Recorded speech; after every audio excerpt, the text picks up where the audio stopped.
messieurs, bienvenue dans le tournoi ultime qui peut battre Steve. J'espère que vous êtes prêts parce qu'on a du lourd ce soir. C'est pas juste, c'est toujours toi qui présente. Mais c'est pas ma faute si tu dis de la merde. T'as mis Dembélé favori en vitesse la dernière fois. Mais il court tard pas vite quand même. Ouais, si tu le dis. Bon, moi j'ai fait tous les calculs, je sais déjà qui c'est qui va gagner. On a un message d'un gars du 78 qui dit que Steve est top 2 millions fiction grand max. Quoi?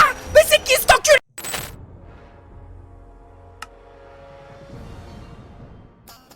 D'accord, j'ai compris, on va faire les maths. Pour savoir qui peut potentiellement envoyer Steve rejoindre ses ancêtres dans un octogone sans règles ni arbitre, il y a plusieurs paramètres à prendre en compte. Déjà, il faut être très rapide, assez résistant pour pas se faire one shot et taper très, mais alors très fort, et pouvoir également contrer les commandes. Et il y a pas tant de monde que ça qui remplit tous les critères en même temps. Mais n'importe quoi, je suis sûr que même Luffy lui baisse sa mère avec la toute force. Ah, je l'attendais celle-là, hein. Ça c'est une bonne question. Pour répondre, on va faire un petit comparatif. Voici l'attaque la plus puissante que s'est mangé Luffy dans l'anime actuellement. Après un calcul rapide, en prenant en compte la résistance de Luffy Gear 4 qui peut quand même tanker des immeubles, on rappelle, hein. Mais aussi le seuil de déformation cérébrale fatale puisque le bug tombe dans les pommes au minimum pour pas dire qu'il rejoint Papy Jean-Marie. On va partir de ce seuil de puissance minimale là pour dire que Luffy doit prendre 10 puissance 6 voire 10 puissance 7 joules dans la mâchoire pour finir au tapis. Maintenant on peut prendre le volume de la masse de Kaido qui est de 0,315 mètres cubes puisqu'elle fait 6 mètres 4 de long, ce qui soit dit en passant est la taille d'un bus scolaire, pour 25 cm de diamètre. Sachant qu'il bourrine Luffy à 100 mètres par seconde, il libère à l'impact un très petit 12,2 mégajoules, soit une puissance de 1,22 x 10 puissance 7. Et voici la capacité maximale d'un coup de poing de Steve sans utiliser l'inventaire. Voilà, vous voyez où je veux en venir, hein. J'adore One Piece, hein. Me faites pas dire ce que j'ai pas dit, je suis à jour sur l'animé et tout. Mais même en Gear 5, y'a aucun monde où le chapeau de paille peut gagner. Oui, il a la Toon Force, mais elle est limitée. Déjà parce qu'il a du mal à maintenir sa forme plus de 5 minutes. Et puis en face, c'est pas Joel Clodo qui squatte à l'entrée du casino avec sa canette de Maximator, hein. On parle de Steve, l'un des mecs les plus rapides, tout vers confondus. Avant même de pouvoir penser à quoi que ce soit, Luffy se fait tout simplement désintégrer façon Thanos. Bon, Luffy suprématie, Oda c'est le meilleur, rends l'argent. Vos gueules, c'est ma vidéo. De toute façon, le problème ça vient pas de Luffy mais du niveau de puissance des personnages. Y'a personne dans One Piece qui peut gagner ce fight. Et beaucoup d'autres univers sont dans le même cas. Par exemple Naruto. Oui, les personnages sont ultra forts comme l'armée Rikudo, Kaguya ou même Madara. Ils ont tous des pouvoirs ultra stylés, mais ils font juste pas le poids. Steve est immunisé contre toutes les attaques, donc le taijutsu, le ninjutsu et même le senjutsu n'ont aucun effet sur lui. En fait, la seule question pertinente qu'on pourrait se poser par rapport à ce vers, c'est est-ce que le genjutsu ça peut fonctionner? Et en théorie, oui, hein, vu que le genjutsu consiste tout simplement à injecter du chakra dans une cible pour contrôler ses influx nerveux. Sauf qu'absolument personne n'en serait techniquement capable. Bah si, Itachi il a juste à le regarder dans les yeux et c'est ciao. Et tu vas m'expliquer comment le bouc il fait pour regarder les yeux d'un mec qui va tellement vite qu'il peut soulever ta sœur, ta daronne, ta tante, ta cousine, ton crush en moins d'un millionième de seconde. Et même s'il y arrivait dans un moment de faiblesse, genre quand il est en train de poser un bronze pépouze, ce serait toujours pas possible de le tuer parce qu'il a une régénération passive qui est largement supérieure aux dégâts de n'importe quelle attaque de n'importe quel personnage de Naruto. Et de toute façon il est invulnérable à ses dégâts en mode créatif. Et on rappelle que Steve peut se servir de commandes, notamment le fameux slash effect clear qui lui permet juste de délai toutes les altérations de statut, genjutsu compris. D'ailleurs, pendant la préparation de cette vidéo, je me suis posé une autre question assez intéressante. Est-ce que le Death Note pourrait être une arme efficace contre Steve? Si on regarde les règles, toute personne dont le nom est écrit dans le cahier meurt d'une crise cardiaque si c'est pas précisé, sachant qu'il faut avoir en tête son visage et sa véritable identité. Ouais mais là c'est juste un pseudo, il a pas de nom de famille. Philibert, pitié, va te faire souffler les bijoux par Charcot, je sais pas, le fait juste que tu puisses te reproduire, c'est une paralysie du sommeil. Comme c'est précisé dans le manga et l'anime, peu importe le nom, il faut que la personne ciblée soit identifiée à l'instant où il est écrit. Donc si on marque Steve dans le Death Note, en visualisant sa grosse tête carrée là, bah ça le désigne lui. En théorie, ça marche. Ou pas, parce que les dégâts infligés par un arrêt cardiaque seraient instantanément annulés par sa régénération passive, encore une fois, même si on partait du principe qu'il n'était juste pas invulnérable à ces derniers. Pour en être certain, je me suis quand même amusé à calculer ce que ça représentait un infarctus en termes de joules. Alors je sais, ça veut rien dire dit comme ça, mais faites-moi confiance, il y a une logique derrière. Dans le cas d'un être humain en bonne santé, le cœur va pomper normalement 70 ml de sang par battement, avec une pression moyenne de 13 000 pascal, soit environ 70 fois par minute. Grâce à ces valeurs et à cette formule, OW correspond à l'énergie nécessaire pour faire circuler le sang en joules, P la pression et V est le volume, on arrive à une énergie d'1 joule par battement environ. La mort définitive se produit généralement aux alentours de 12 minutes après l'arrêt cardiaque, ce qui signifie qu'il y a 840 joules au total en jeu. Si le cœur cesse de pomper du sang, on parle là d'un arrêt totale de l'énergie mécanique indispensable à son fonctionnement, et donc ce sont des dégâts subis par Steve. Sauf que, 840 joules c'est tellement peu que ça lui enlève même pas un pixel de sa barre de vie. Après, à la limite, si la cause c'est /kill écrit à côté de son nom dans le Death Note, il pourrait Canax. Sauf qu'il peut quand même respawn parce que les petits cahiers noirs là, ils empêchent pas la résurrection, vu que dans le manga pilote, l'utilisation d'un Death Eraser permet de ramener à la vie les gens qu'il a permis de tuer. Donc non, le petit lycéen mégalomane à la crise d'ado aussi vénère qu'un étudiant en art qui s'est jeté dans la politique ne pourra pas battre Steve. D'accord, mais moi je connais un univers avec des pouvoirs vraiment cheatés. C'est obligé, Steve il se fait atomiser par les stands de The World. Jojo Bizarre Adventure, cet animé revient toujours dans les commentaires de vidéos. Et oui, c'est vrai, les stands sont aussi puissants que chiants à comprendre et expliquer. Mais en faisant mes recherches, j'ai capté que la plupart sont surcotés. Et totalement inefficaces face à Steve en plus. Par exemple, The World, qui permet à Dio Brando, le fameux, d'arrêter le temps pendant 9 secondes maximum. Et c'est de la merde, parce que cette abomination est totalement insensible aux manipulations temporelles, vu qu'il peut toujours bouger quand il utilise la commande /freeze pour arrêter le temps à l'infini. Dio est juste une giga fraude. Après, il y a Giorno avec son God Experience Requiem qui permet de delete un événement ou une action de la réalité, et c'est pas vraiment mieux. Tout simplement parce que tu peux pas annuler une action qui te vaporise instantanément avant même que tu puisses la voir venir. Et en fait, c'est juste à cause de ça que la quasi-totalité des stands sont inutiles face à Steve. Le frérot va tellement vite que la plupart des utilisateurs n'ont même pas le temps d'activer leur pouvoir. Et je dis quasi-totalité parce qu'il y en a un qui en ça pourrait se la donner contre le bouc cubique. Il s'agit de D4C Love Train. Ce pouvoir te permet tout simplement de devenir invincible en te dissimulant dans une poche dimensionnelle et de rediriger n'importe quel type d'attaque contre l'utilisateur à un autre endroit sur Terre. Si le stand de Funny Valentine est activé avant le début du combat, aucune des attaques de Steve ne pourrait l'atteindre, pas même le /kill qui serait redirigé sur une autre créature vivante aléatoire. La seule chose connue pouvant traverser cette barrière, c'est le Super Spin de Tusk Act 4, capable d'appliquer une énergie de rotation infinie à n'importe quoi. Bon, vous savez ce que j'en pense de l'infini, mais vas-y, on va admettre. En gros, pour pouvoir transpercer la protection de Love Train, il faudrait une attaque chargée d'une infinité d'énergie. Et là, c'est vrai que Steve a pas la puissance suffisante. Par contre, il peut appliquer la méthode Freezer et juste boum, balancer une zizou à la planète Terre, en partant du principe qu'il fonce au maximum de sa vitesse parce que pourquoi pas après tout. Et sachant que la masse de Steve est de 329,8 kg, la formule de l'énergie cinétique nous permet de calculer l'énergie libérée à l'impact, qui serait de 3,05 x 10 puissance 421 joules, ce qui serait bien évidemment la cause de la destruction de notre univers tout entier et de la lente agonie de Funny Valentine par déshydratation à l'intérieur de sa poche dimensionnelle. Ah ouais, Jojo c'est de la merde en fait. T'as pas regardé Non. Ok, même s'il y a beaucoup d'univers et de personnages qui se font défoncer sale façon créatrice en bijouterie à Dubaï, il y en a d'autres qui ont le potentiel nécessaire pour faire quelque chose. Et il y en a un que vous connaissez très bien et dont on a beaucoup parlé en short et en vidéo longue. Franck Leboeuf. Mais ta gueule Philibert, bordel de merde! Même ceux qui n'ont pas suivi la chaîne savent de qui je parle. Le chaton du néant, Gumball l'immortel.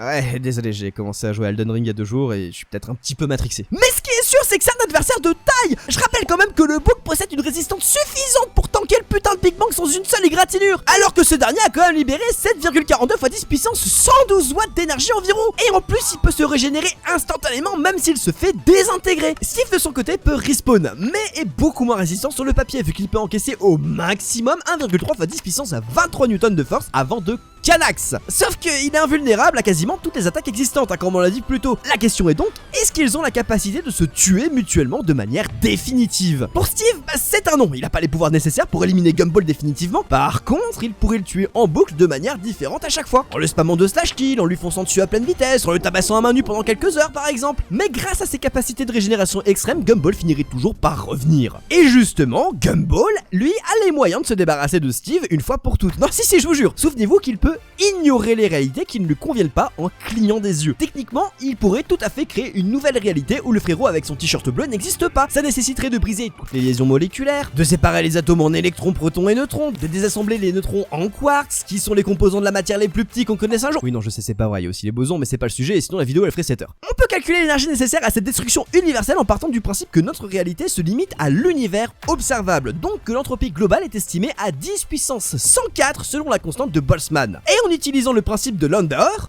l'énergie minimale pour effacer un bit d'énergie est égale à KB, la constante de Boltzmann, qui est de 1,38 x 10 puissance moins 23 fois T, la température absolue du système à Tej, fois in 2, qui est le logarithme népérien de 2, parce qu'un bit, c'est 2 états possibles. Mais qu'est-ce que tu fous, sale malade? Tu baragouines quoi encore? Non, t'inquiète, je calcule juste l'énergie totale qu'il faut pour délete un univers, c'est un lundi comme un autre.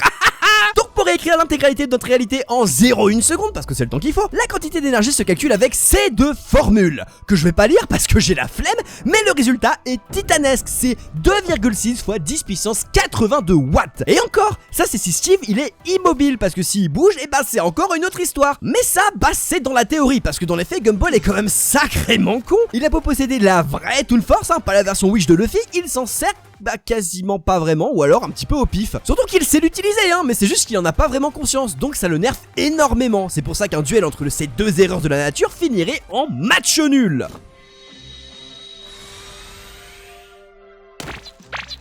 Ouais, de toute façon je le savais, mais Goku... Ah c'est bon, vraiment j'étais mort, j'ai juré, vous me faites tous chier avec celui-là. Goku par-ci, Goku par-là. Sérieusement, vous êtes pire que les gens qui sucent Gojo. Et pourtant, putain, il suce encore plus fort que mon ex. On va mettre les choses au clair. Non, il va pas pouvoir battre Steve. Peu importe la teinture qui va se foutre dans les cheveux avant de venir. Ce monstre a une capacité de destruction comparable à celle de Zeno. Et jusqu'à preuve du contraire, Goku ne fait pas le poids face à lui. Et c'est la même chose pour tous les personnages de Dragon Ball. Ils sont tous très très forts, oui, mais juste pas assez. Enfin, presque tous, parce que bah Zeno, mis à part, hein, vous vous en doutez, lui il peut voler, se téléporter, délettre des univers entiers juste parce qu'il se fait chier. Et en plus de ça, il possède une résistance tellement élevée à tel point qu'il est considéré comme un être immortel. Et c'est assez définir de l'estimer précisément, hein, parce qu'on n'a pas assez de données sur lui déjà pour commencer. Mais on peut quand même déduire qu'il n'est pas vraiment immortel ou invincible parce qu'il est constamment gardé par les 2 secondes places du podium de la vie. Comment ça, mon ref? Ils ont des têtes de bite.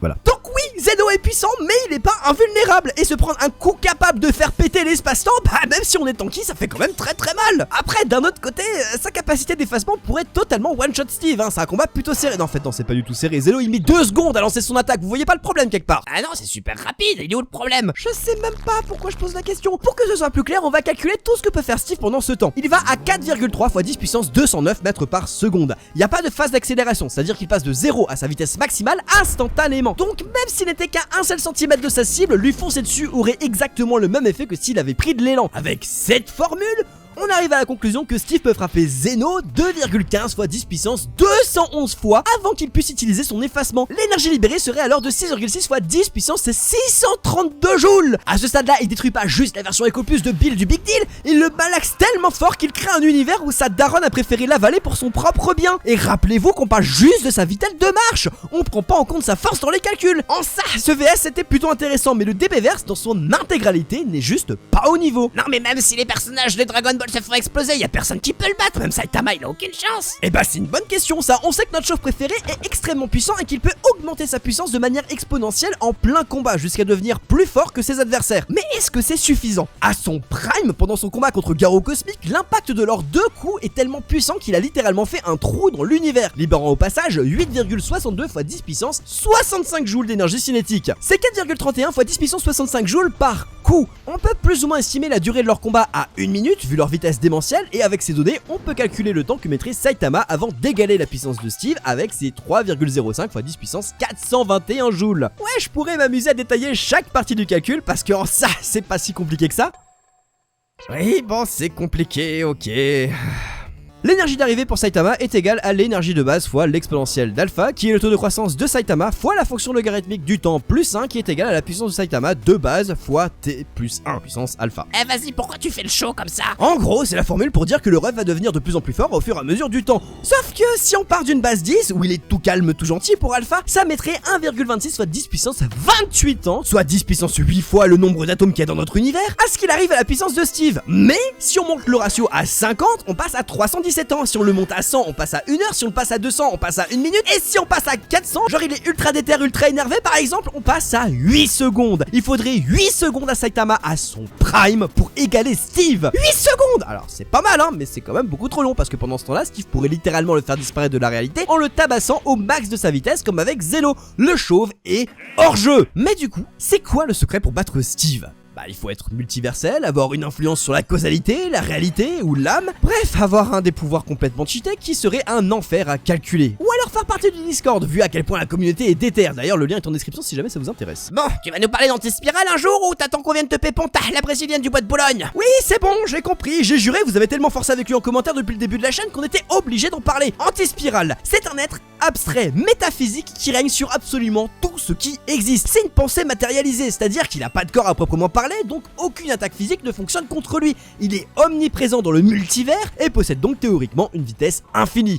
Je déteste ce mot. Infini, c'est horrible. C'est un être acausal qui n'existe que dans le présent et qui est absolument invulnérable aux manipulations temporelles et de causalité. Il peut réduire le pourcentage de chance de victoire ennemie à 0 et sceller leur pouvoir en plus d'être omniscient. Et c'est même pas un dixième de tous les pouvoirs qu'il peut avoir. J'ai juré, les mecs, ils ont fait une loterie et tout ce qui restait, c'était pour lui. J'ai pas besoin de vous faire un dessin. Steve, à son prime, peut détruire des univers, des multivers, des cosmologies entières, oui, mais à aucun moment il aura la capacité de faire la moindre égratignure à anti-spirale. Alors que lui, en un millionième de seconde, il va prendre Steve, lui faire des allers-retours dans la timeline pour faire déguster tous ses ancêtres et ses descendants, manipuler ses pensées pour lui faire croire qu'il s'appelle Michael Jackson, le désintégrer à l'échelle quantique pour être sûr de ne plus jamais entendre parler de lui. Ouais bon, ça c'était sûr en fait. Mais putain, c'était sûr. Steve, top de fiction. Grand Max. Oui, bon, t'abuses un peu sur le 2 millions, frérot, là, quand même. Mais bon, ouais, vas-y. En vrai, il y a quand même pas mal de monde qui en aurait les capacités. Par exemple, Féverine Augustus Aurora de Umideko. On a déjà cité son nom dans la vidéo longue de la vraie force de Gumball. D'ailleurs, si vous l'avez pas vu, n'hésitez pas à aller la regarder. Mais on n'a pas vraiment détaillé ses pouvoirs. Féverine, c'est la sorcière du théâtre. Pour la faire courte, elle peut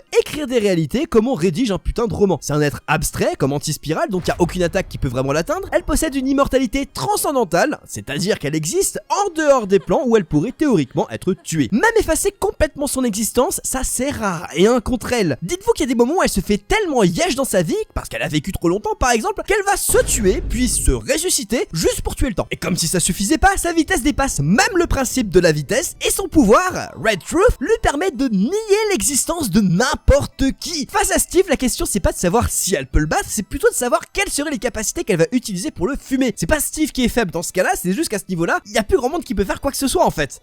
Anos Voltigad, on en parle ou... Ah c'est bon, ta gueule, étudier les pouvoirs de personnes surpuissantes, là ça commence à me lâcher menu, mais bon. Stéphane, tu peux venir 2 secondes? Ah, quand faut y aller. Anos Voltigad, le dieu démon de la tyrannie, est un personnage totalement broken. La liste de ses capacités est tellement longue qu'à côté, la liste des ex de mon ex, c'est un timbre. Je vais pas tous les énumérer ici parce que ce serait beaucoup trop long, mais il faut juste retenir 3 choses. Il est immortel, son existence est abstraite et il peut détruire des concepts d'ordre et de raison avec son œil magique de la destruction chaotique. Cette phrase était très longue et n'avait aucun sens. Mais en gros, ça veut dire qu'il peut fumer le multivers, annuler tous les événements qui peuvent le faire chier, même ceux qui se sont déjà produits avant qu'il le sache. Et en plus, il va tellement vite que même les tachyons sont obligés de se poser 2 secondes pour s'asseoir tellement ils sont choqués. Steve n'aurait même pas eu le temps de lancer la moindre attaque qu'il se ferait littéralement effacer de la réalité. Il a tout simplement aucune chance, et même s'il arrive à le désintégrer en lui fonçant dessus en mode embuscade et qu'il outrepasse la négation des attaques physiques du bug, Anos va juste littéralement annuler sa propre mort et répliquer. Alors oui, Steve, ça reste un monstre, hein. Les personnages les plus puissants des univers fictifs les plus connus ne font pas le poids. Pourtant, si on parle de force brute, même s'il soulève quand même 5,08 fois 10 puissance 18 newtons, c'est loin d'être son point fort. Ce qui le rend vraiment dangereux, c'est sa vitesse démesurée, qui peut lui permettre d'oblitérer tous ses ennemis en leur marchant dessus. Premier degré, hein, là y a pas un seul moment où il a couru dans la vidéo. Mais il est pas invincible, les personnages multiversels peuvent sans souci lui éclater sa... Oh non mais retenez-moi. Chef, on a reçu plein de messages. Les gens sont pas contents, apparemment on a oublié de citer Sonic, les SCP, les mules. Oh c'est pas le moment, hein. S'ils ont d'autres bugs en tête, ils ont qu'à les mettre en commentaire, on fera une partie 2.